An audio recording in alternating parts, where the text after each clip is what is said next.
Tushda sahifa ko'rishning ta'birlari.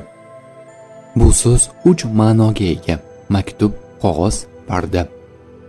Ibn Sirinning aytishicha, tushda sahifaga biror narsa yozayotganini ko'rsa, meros topishiga dalildir.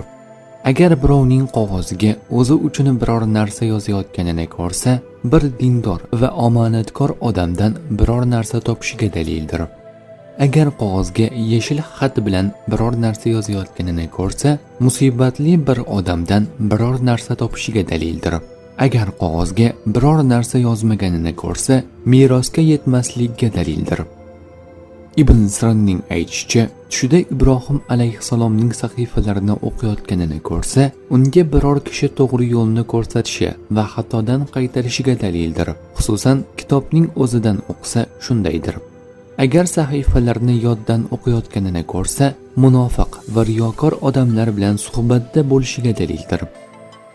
Mag'ribiyning aytishicha, agar musulmon kishi Qur'onni ochib, o'rniga Ibrohim alayhissalomning sahifalarini o'qiyotganini ko'rsa, o'zi islom dinida bo'lib, g'ayri dinlarni yaxshi ko'rish moyilligi borligiga dalildir.